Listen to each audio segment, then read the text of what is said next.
Okay, so then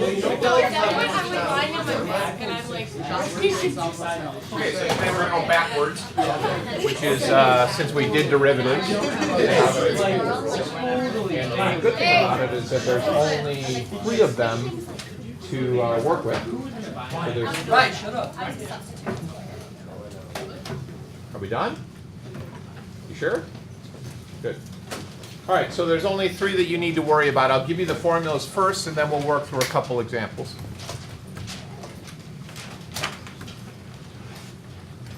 The weird thing about this is that it has to fit into this particular form, otherwise you can't find the integral. Is that an A? Is this 5? That's an A, yes. Is this 5.7? Yes.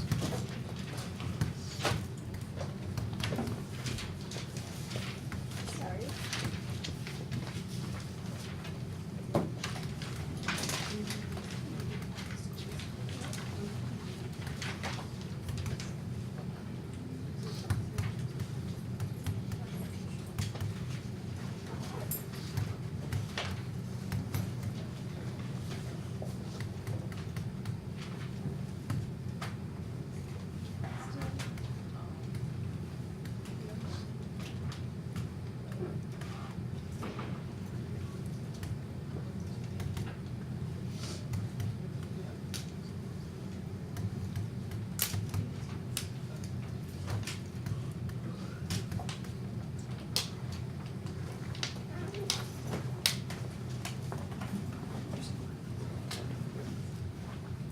So unlike the derivatives where you had to identify a u and go from there, here we have 2 things to deal with, an a and a u.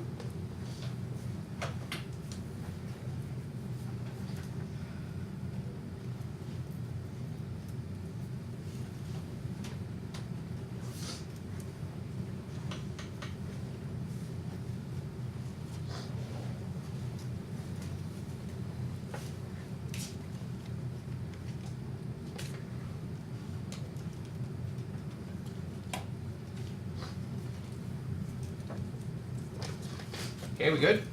No.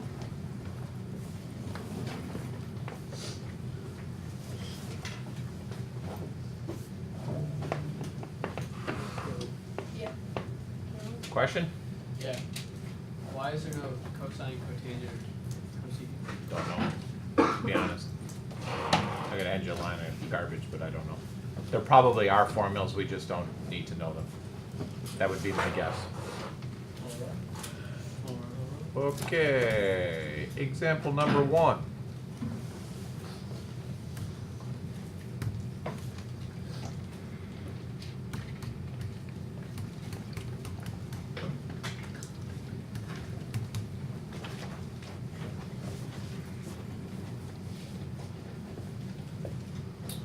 First question you want to ask yourself is self. Which one does that fit into? The sine, the tangent, or the secant? You should say the inverse sine, the inverse tangent, the inverse secant. It is the tangent, correct. What's A? 1. What's U? There is no du dx to do here. It's just a plug and chug now. What do I do with the 4? Can you bring it up? Yeah, move it out in front. So 4 times the integral, not the integral. We're doing black here? Yeah. 4 times, I forgot the formula, right? There it is, 1 over A. So that's, I'm going to write the whole thing out just so you see where everything goes. And we got x over 1. Oh no, not a plus c, because we're doing a definite integral. Let's make it more interesting and evaluate that from 1 to 0. And obviously, if you're doing this, you're not going to write the 1 over 1. You're not going to write it as x over 1. You're just going to write it as 4 times the inverse tangent of x evaluated from 1 to 0. Just for giggles, go ahead and evaluate that.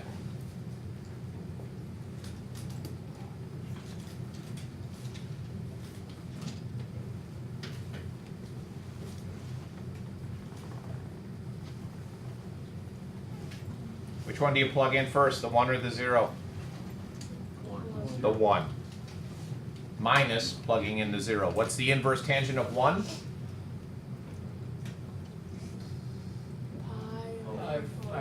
Pi over 4. What's the inverse tangent of 0? 0.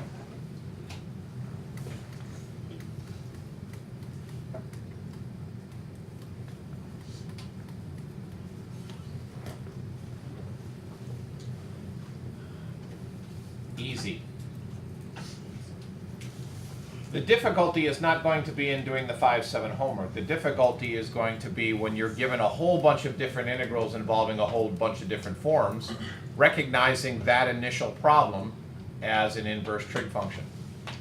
That's always an issue. How do you know that's an inverse trig function? The other two are pretty easy to notice because you've got a square root there, but just because there's a square root doesn't mean that it's always going to be an inverse trig. Pretty much it turns into a what doesn't work. So if you, before we did this lesson, if I gave you that as an integral, what would you try? U du. What would you choose for u?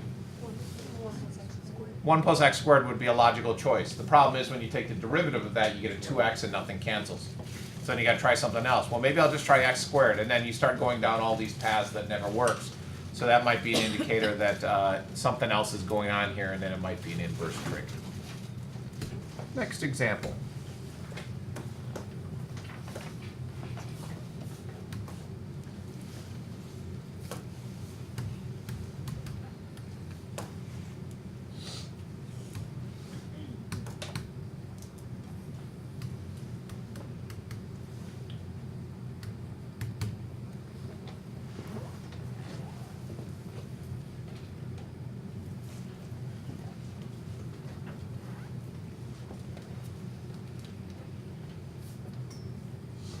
Is that either 1 over half x? That's e to the 4x. Oh, That's e to the 2x over the square root of 1 minus e to the 4x dx. Which form? Inverse sine. It is inverse sine. What's a? What's u? E to the 2x. What do you think? E to the 2x. Nope. e to the squared. Oh, I'm sorry. It is e to the 2x. My bad. Does everybody understand why it's e to the 2x? What's e to the 2x squared? E to the 4x. And since we have a 4x down there, that's that. This time we need a du. Okay, just for giggles, what's the derivative of e to the 2x? Good, 2e to the 2x. Which means we have a 1/2 1 over e to the 2x du is equal to dx. Is that good? Yes. Why? Because the e to the 2x is cancel out. We're just left with 1/2 outside. So this becomes the integral of 1 over the square root of 1 minus u squared du. What do you put u in the Oh, wait, I'm sorry, forgot the 1/2. I'm sorry, say again? What do you put u in the numerator? E cancel. No, because it canceled, it canceled when we simplified. Okay. The canceling takes precedent over the substitution. And this was, what'd you say? Inverse sine. Inverse sine. So 1/2 times the inverse sine of e to the 2x over 1 plus c. Is it u over a? Yeah. Yeah. Indefinite integral, so no numbers to plug in. Hey, Barry, it's Tommen. Hi, Mr. Tommen, how are you? Thanks for returning that.